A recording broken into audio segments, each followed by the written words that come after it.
Hello and peace be with you. Welcome back. If this is your first time watching, welcome to you. I hope you enjoy the series and I hope you enjoy the channel. So we are discussing that which comes from this book. I know it's backwards, which is The Establishment of Clear Exposition, a commentary on Al-HΑDI'S, The Fundamentals of the Religion. It's a commentary in the English language, published by the Imam Rassi Society, which is a Zaydi group or organization. I'm not a Zaydi myself, but the Zaydis, I identify more with the Mu'tazila, but the Zaydis and us have a lot in common when it comes to creed. So yesterday we touched on the intellectual and textual proofs that God is not corporeal. Corporeality does not apply to God, meaning that God is not a physical body relying on space or depending on that which He created. He does not rely on accidents. We spoke about three categories 2 episodes ago, which are accidents, al-a'rad, bodies, al-ijsam, and quintessence, which is al-jawahir. So God is not limited to accidents. Accidents are those things like a rock being a rock has hardness, its color, even its taste. I don't know if you eat rocks, but everything that has to do with it being a rock, it relies on those things in order to be a rock. God does not, these things do not apply to God. This is what we were discussing yesterday, that God is not reliant upon that which He created. That is for the creation, not for the creator. It's for the created, not for the creator.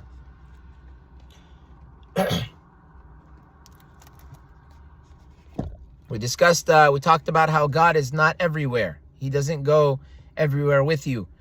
We discussed that there's no way that God can be limited to space. We will continue now. And if you want to know more about what we spoke about in the previous episode, you can refer to the previous episode, God willing. And we will continue where we left off. So we continue with Imam al-Hadi. So Imam al-Hadi, what the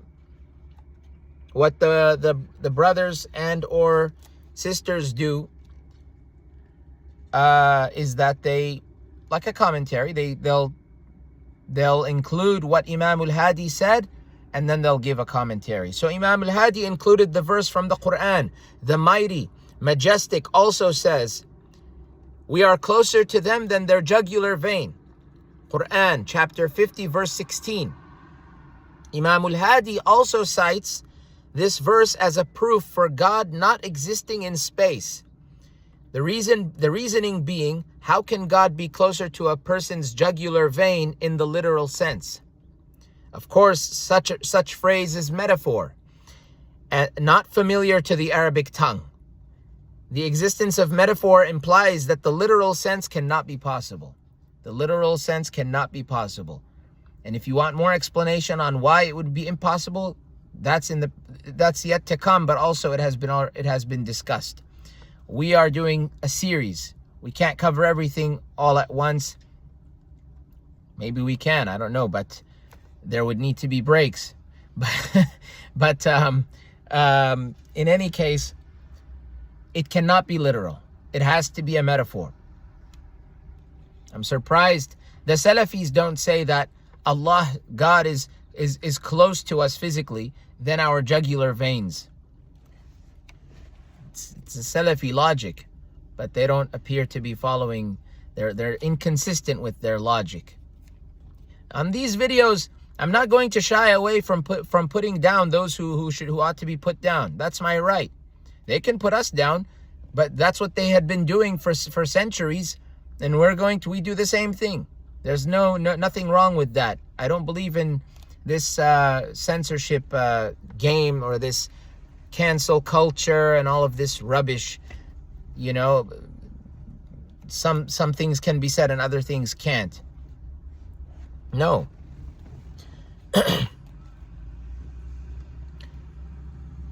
Continuing with so that was the commentary. Now Imam al-Hadi says, and he is a God in the heavens and a God on the earth. Qur'an 43:84. Now the commentary. This verse also proves that God does not encompass space because he is not exclusively said to be in one place and not another. He is not exclusively said to be in one place and not another. For example, if he is said to be in heaven, that would mean that he is not on earth. And if he is said to be on earth, that would mean that he is not in heaven. However, if it is said that he is in both, in the heaven and on earth, in the literal sense, it would imply that he is either in both the heavens and the earth, or he is in neither. For example, if something is said to be black and white, it is both colors together and neither exclusively. The first perspective would be impossible to God, because if he was in both the heavens and the earth simultaneously, he would be contained by his creation. And we previously demonstrated that such is impossible. If one wanted to interpret the verse literally, the only other option is that he is in neither. The only other option is that he is in neither. If one wanted to interpret it literally, that he is a God in the heavens and a God on the earth. To be honest, I did not understand how it would mean that he is neither here nor there. He is a God in the heavens and he is a God on the earth. Maybe because I understand it so properly that it's hard for me to understand it improperly. The only other option is that if one wanted to interpret the verse literally, the only other option is that he is in neither. Because if he's not in the heavens and the earth, if he's not in the heavens and the earth, then the only other option you're left with, if you want to interpret it literally, is that he's in neither. But that's what leaves you with the option that the verse does not mean that he is there and he is here, or he is neither there nor here. We opt to interpret the verse metaphorically to mean that God is the final authority in the heavens and the earth. Since he is the exclusive creator of the heavens and earth, he is the governing authority that deserves to be exclusively worshipped as its God. Furthermore, the verse goes on to say, he is the all-wise, the omniscient. Blessed be the one to whom belongs the dominion and heavens. So he goes on to say, the verse goes on to say, he is the all-wise, the omniscient. Blessed be the one to whom belongs the dominion of the heavens, the earth, and everything between them. Qur'an 43:84-85. This further emphasizes that this verse denotes God's divine authority in the heavens and earth and does not denote place.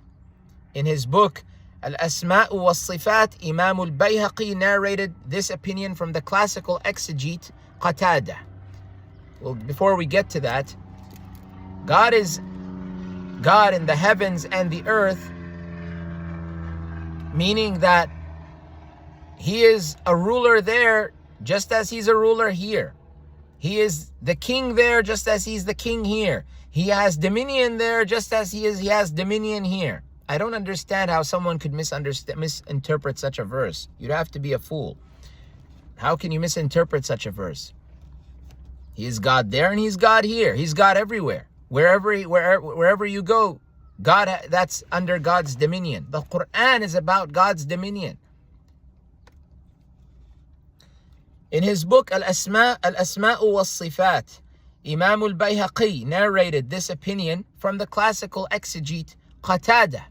Qatada was one of the mufassirin, the early tabi'een, followers of the companions of the Prophet, without having met the Prophet, and he was one of the interpreters of the Qur'an. Qatada. He said it's in Al-Asma' wa Sifat by Al-Bayhaqi, that it refers to God's authority in the heavens and the earth, that God has the final authority. Another interpretation is that God's knowledge encompasses the heavens and earth. His knowledge encompasses the heavens and earth. This would be similar to the Exalted's statement, He is God in the heavens and in the earth. He knows what you conceal and what you make apparent. He knows what you earn. He knows what you earn. Qur'an chapter 6 verse 3. The context of the verse suggests that God is in the heavens and in the earth by means of His knowledge.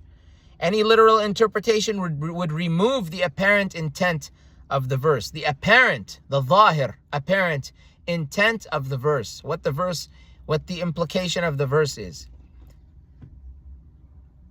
His knowledge encompasses His knowledge. So God is God there, He's God here. And His knowledge encompasses that which is in the heavens and in the earth. He has knowledge of all things. That's the other interpretation. Another interpretation. The ruling concerning those that believe in corporeality. What is the ruling concerning those that believe in tajseem or tashbih? Tashbih means comparing God to His likening God to His creation. By saying He has hands, by saying He has a face, that's tashbih. Even if you say it's a jism la kal ajsam, meaning it's a body unlike other bodies, or a jasad la kal ajsad, a body unlike other bodies.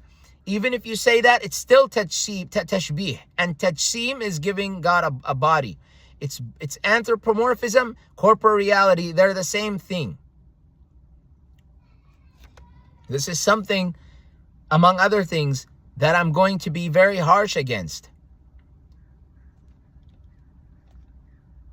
May God make me more harsh than the book, not because I'm better than the author or the commentator, but for His sake, for the sake of this religion, and what has happened to this glorious nation, the Islamic nation.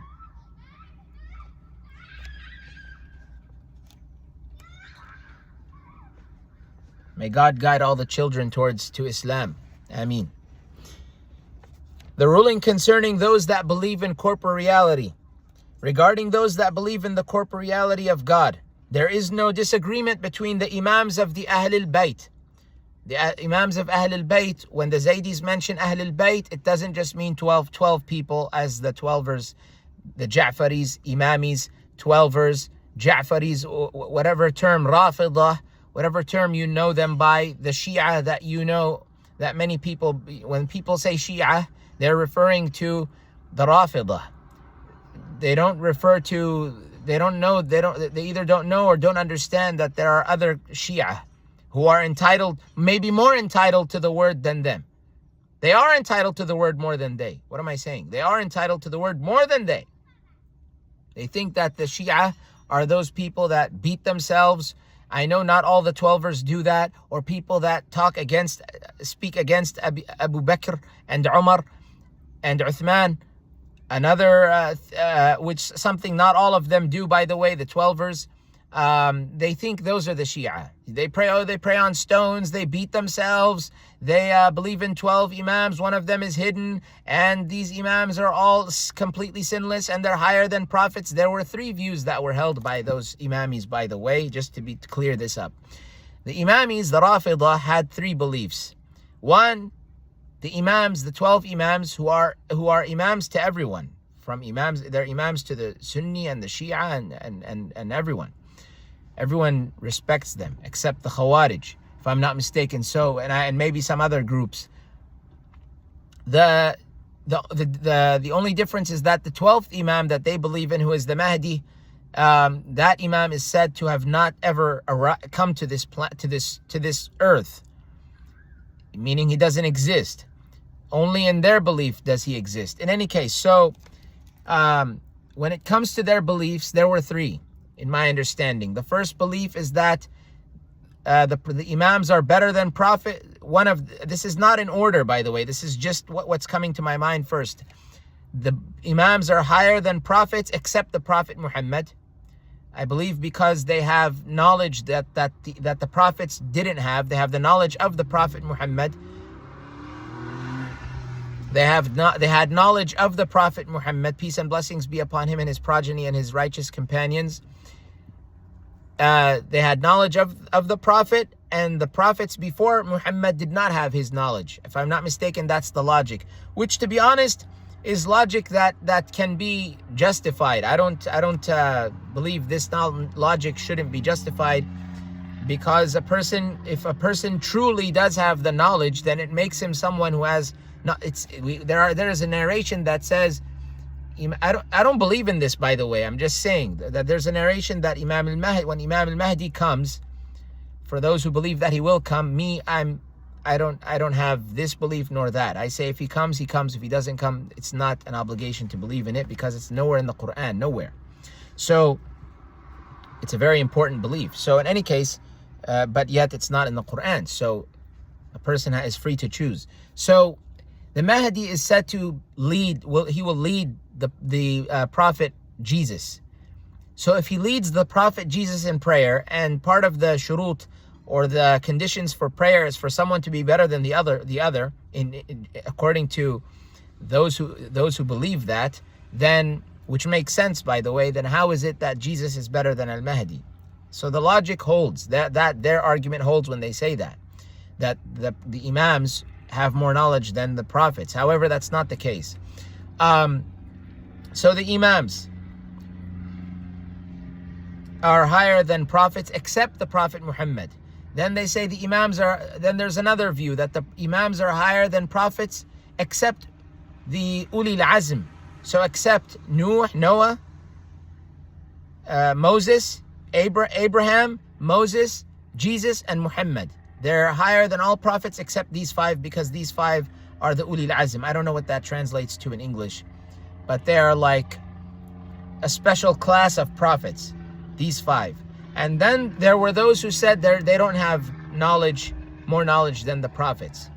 And then there was someone, I think his name was Ash-Shahid al-Thani, not Shahid Muhammad Sadiq al-Sadr. That was his name, Muhammad Sadiq al-Sadr. May God forgive him for his beliefs. There was another Shahid al-Thani. He died, I think, by drowning. In the old classical scholar, he said that the obligation is not to believe in the Imams, in that in their infallibility or something like that, but rather just to believe that they have the most knowledge. That's the belief that they hold. So that he said is the belief. So before you criticize the 12ers, you need to make sure you have knowledge. The Zaydis have knowledge of them. So in any case, the Imams of Ahl al-Bayt in the Zaydi view are Imams who descended from both Hassan and Hussein, not just Hussein. Peace and blessings be upon him, and peace and blessings be upon his brother Al-Hassan.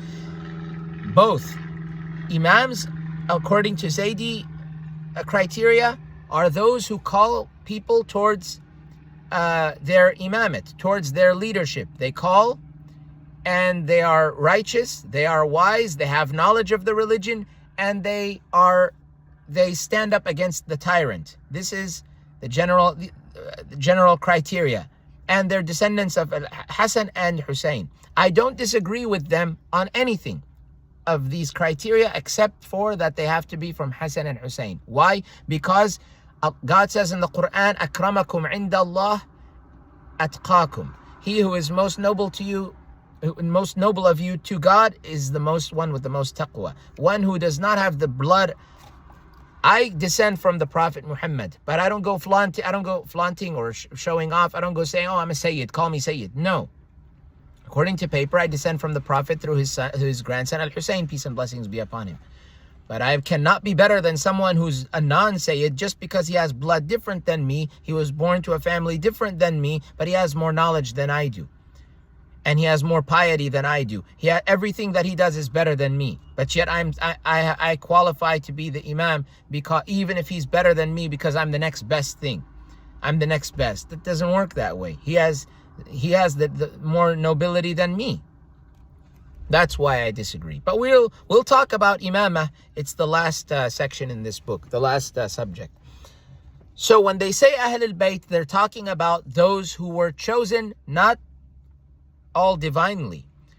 So Imam Zayd ibn Ali, peace be upon him, was not chosen divinely. Imam Muhammad an-Nafs Zakiyah, peace be upon him, was not chosen divinely. Imam Ibrahim, his brother, if I'm not mistaken, was also an Imam, was an-Nafs al-Radiyah, was not chosen divinely. These Imams and other Imam al-Hadi was not chosen divinely. What happens is the Imam gets chosen by the people, by a group of people. It's not just like you receive some divine revelation or you see a dream or something like that. No, there is a system that they have, and that system is sufficient. It's a good system. Let's get into it. The ruling concerning those that believe in corporeality. The view of Ahlul Bayt is the view that I hold as well. Regarding those that believe in the corporeality of God, meaning that God is a body, a physical body, there is no disagreement between the Imams of Ahlul Bayt and the scholars of the generality, the Jumhur, the majority, that this is disbelief, kufr. This Imam al-Hadi, peace be upon him, wrote the book. His lifetime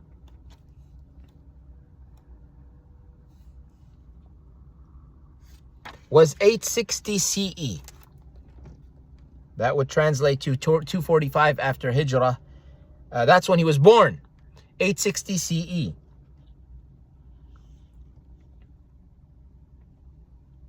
I don't see where, actually, trying to find, because his biography is in the beginning of the text.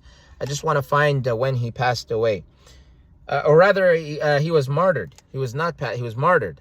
I believe he was poisoned.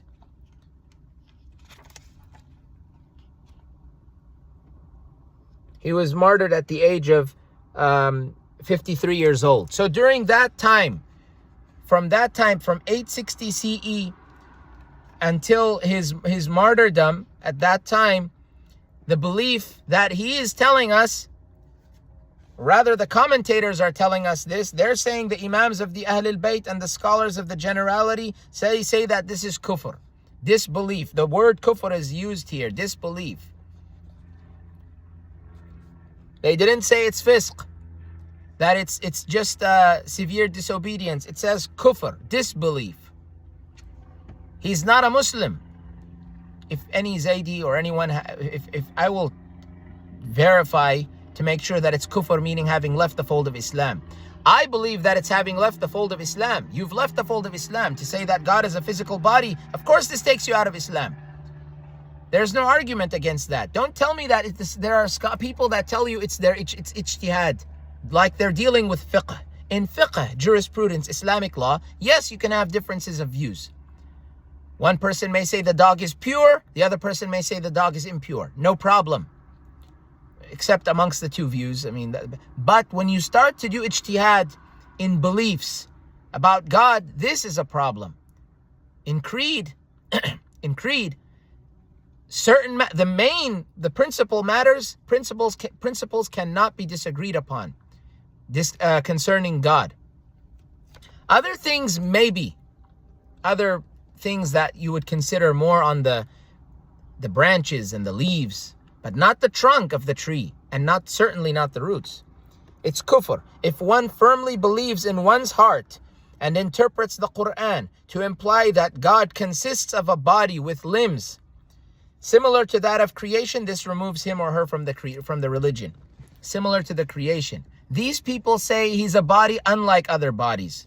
That's why some people make the ijtihad that they're not kuffar, because they said, from the Sunnis, they said that, and others maybe, they said that these people didn't say that they're like people. Therefore, it's not kufr. Who are you lying to?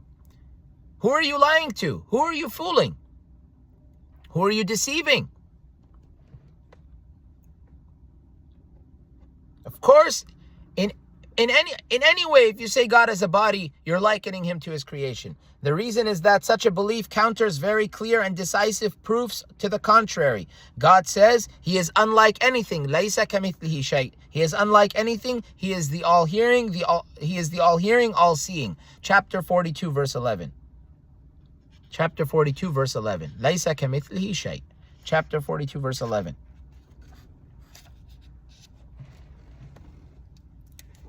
Let's continue with the next half of the page, because it goes into another commentary. Similarly, the one who says that God is a body unlike other bodies has committed blasphemy. When he says blasphemy, I don't know if he means kufr or if he means just mere heresy. Heresy, that this person is a Muslim but is basically on the verge of being a kafir, a disbeliever. I don't know what he means when he says blasphemy, because first when the commentators say blasphemy, because first they said kufr for the one who says that God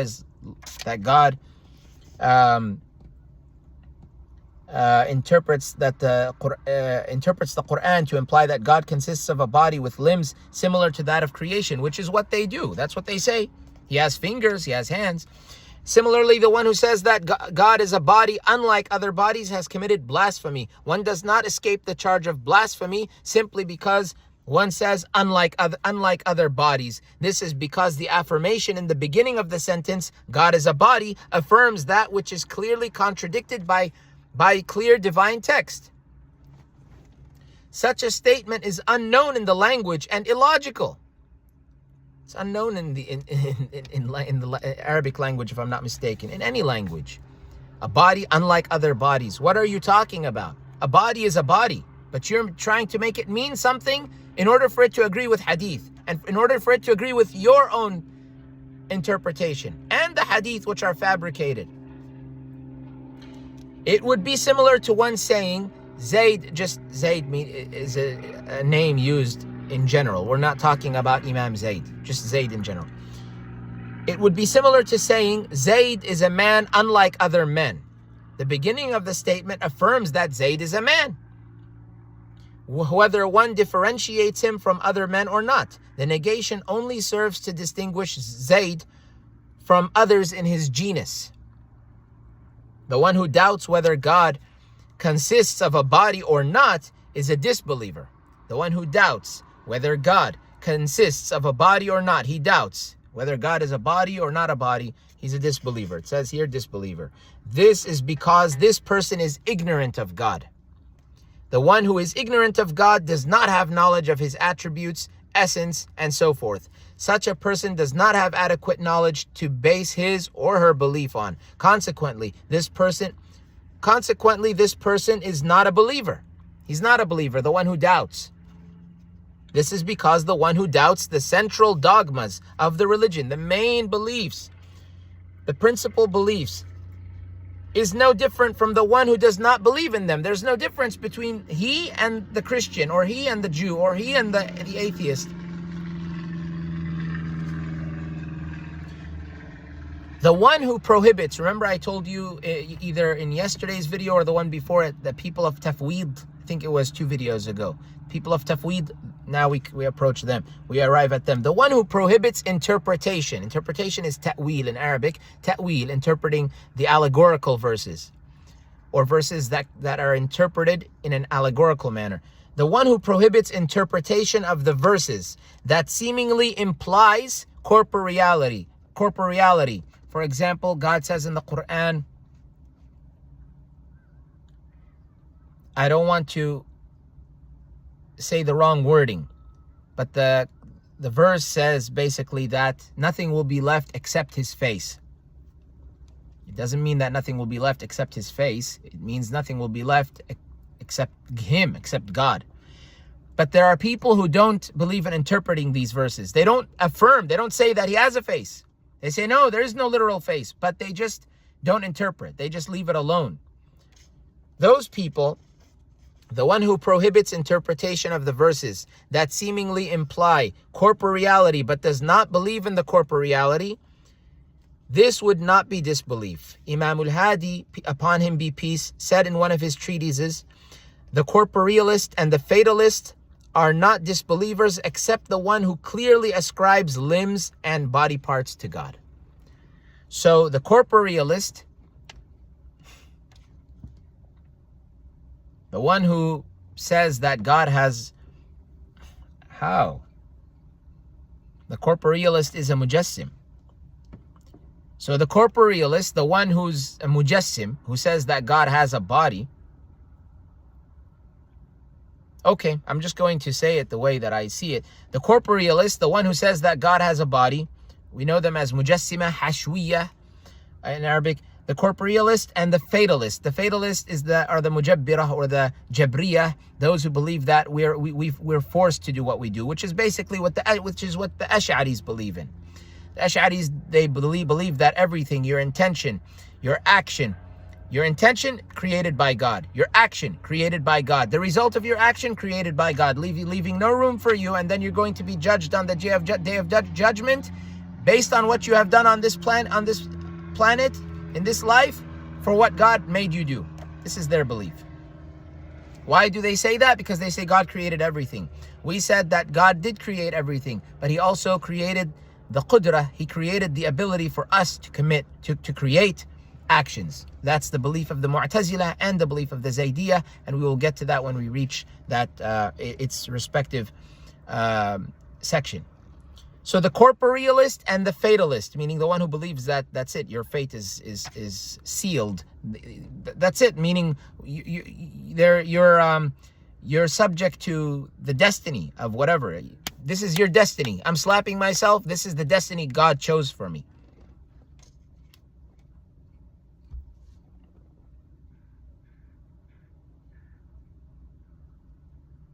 If I what can I do in here that's if I start cussing right now, if I use curse words right now, then God made me do that. That's the fatalist. That was my fate. But they say, oh no, it was you who did it. Even the Ash'aris play with words. Be careful of those people. So these are not disbelievers, he said. So those who believe in fate, like the Ash'aris and Maturidis, and the Ibadis, and the corporealist, the one who says that God is a body, these are not disbelievers, except the one who clearly ascribes limbs and body parts to God. That's what they do, the corporealists. They say God has eyes, He has a face, He has two right hands, He has legs, He has shins, He has feet. They say that. So these people are disbelievers. I will confirm in the next video to see what the Zaydi belief is on this. I say they're disbelievers. I go with that belief. And there were people before me who were, if you want to say to me, oh, who are you to say that? Scholars before me already said that. From the Mu'tazila, and maybe the Zaydiyah say that already, and maybe some of their scholars, if not all, said that as well. Al-Murdar, who was a Sufi's Mu'tazili, said that they're disbelievers, kuffar, and it may have not just been him, others as well. His name was, some say, I think, Al-Murdar, some say Al-Mirdar.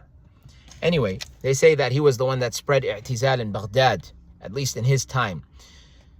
So that's the belief that is the belief towards the corporealists. That's what the view is towards them.